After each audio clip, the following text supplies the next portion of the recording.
ہم سے جڑے رہنے کے لیے ہمارے چینل کو سبسکرائب کریں اور ساتھ ہی دیے گئے بیل آئیکن کو آل پہ کلک کریں تاکہ ہر نئی اسٹوری کی نوٹیفیکیشن سب سے پہلے آپ تک پہنچے۔ بسم اللہ الرحمن الرحیم۔ دوستوں، آج جو کہانی میں آپ کے ساتھ شیئر کر رہی ہوں وہ ایک ایسی عورت کی کہانی ہے جو نعمت ملنے پر غمگین ہوتی تھی لیکن مصیبت ملنے پر خوش ہوا کرتی تھی۔ اسٹوری کو آگے شروع کرتے ہیں، اس سے پہلے آپ سبھی لوگوں سے گزارش ہے اسٹوری کو ایک لائک ضرور دیا کریں، پسند آئے تو چینل کو بھی سبسکرائب کر لیا کریں، اس سے ہمیں بہت ہی موٹیویشن ملتی ہے آپ تک نئی اور بہت ہی مزیدار سی اسٹوریز پہنچانے میں۔ چلیے آج کی اسٹوری شروع کرتے ہیں۔ حضرت سیدنا ابن یسار فرماتے ہیں، ایک مرتبہ میں تجارت کی غرض سے بحرین کی طرف گیا۔ وہاں میں نے دیکھا کہ ایک گھر کی طرف بہت لوگوں کا آنا جانا ہے۔ میں بھی اسی طرف چل دیا۔ وہاں جا کر دیکھا کہ ایک عورت نہایت ہی افسردہ اور غمگین پھٹے پرانے کپڑے پہنے مسلح پر بیٹھی ہے اور اس کے ارد گرد غلاموں اور لونڈیوں کی کثرت ہے۔ اس سے کئی بیٹے اور بیٹیاں ہیں۔ تجارت کا بہت سا ساز و سامان اس کی ملکیت میں ہے۔ خریداروں کا ہجوم لگا ہوا ہے۔ وہ عورت ہر طرح کی نعمتوں کے باوجود نہایت ہی غمگین تھی، نہ کسی سے بات کرتی اور نہ ہی ہنستی۔ میں وہاں سے واپس لوٹ آیا اور اپنے کاموں سے فارغ ہونے کے بعد دوبارہ اسی گھر کی طرف چل دیا۔ وہاں جا کر میں نے اس عورت کو سلام کیا۔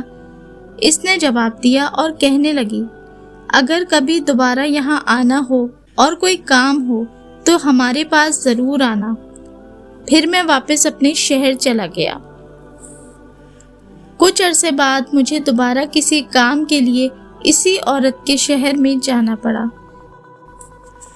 جب میں اس کے گھر گیا تو دیکھا کہ اب وہاں کسی قسم کی چہل پہل نہیں، نہ تجارتی سامان ہے، نہ خدام و لونڈیاں نظر آ رہی ہیں اور نہ ہی اس عورت کے لڑکے موجود ہیں۔ ہر طرف ویرانی چھائی ہوئی ہے۔ میں بڑا حیران ہوا اور میں نے دروازہ کھٹکھٹایا تو اندر سے کسی کے ہنسنے اور باتیں کرنے کی آواز آنے لگی۔ جب دروازہ کھولا گیا اور میں اندر داخل ہوا تو دیکھا کہ وہی عورت اب نہایت قیمتی اور خوش رنگ لباس میں ملبوس بڑی خوش و خرم نظر آ رہی تھی، اور اس کے ساتھ صرف ایک عورت گھر میں موجود تھی، اس کے علاوہ کوئی اور نہ تھا۔ مجھے بڑا تعجب ہوا اور میں نے اس عورت سے پوچھا، جب میں پچھلی مرتبہ تمہارے پاس آیا تھا تو تم کثیر نعمتوں کے باوجود غمگین اور نہایت افسردہ تھیں، لیکن اب خادموں، لونڈیوں اور دولت کی عدم موجودگی میں بھی بہت خوش اور مطمئن نظر آ رہی ہو۔ اس میں کیا راز ہے؟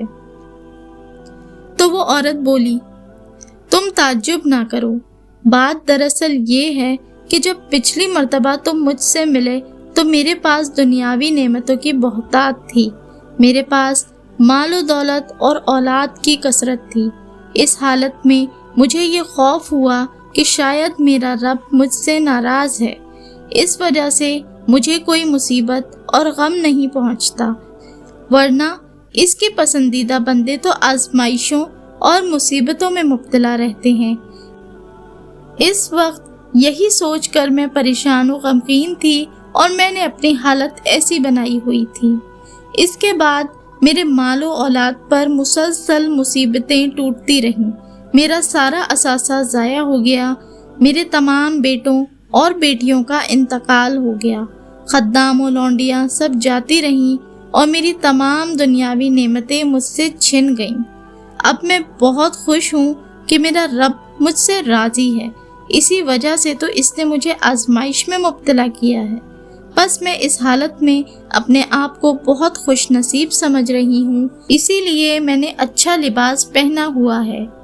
حضرت سیدنا یسار فرماتے ہیں، اس کے بعد میں وہاں سے چلا گیا اور میں نے حضرت سیدنا عبداللہ بن عمر کو اس عورت کے متعلق بتایا تو وہ فرمانے لگے، اس عورت کا حال تو حضرت سیدنا ایوب کی طرح ہے، اور میرا تو یہ حال ہے کہ ایک مرتبہ میری چادر پھٹ گئی، میں نے اسے ٹھیک کروایا لیکن وہ میری مرضی کے مطابق ٹھیک نہ ہوئی تو مجھے اس بات نے کافی دن غمگین رکھا۔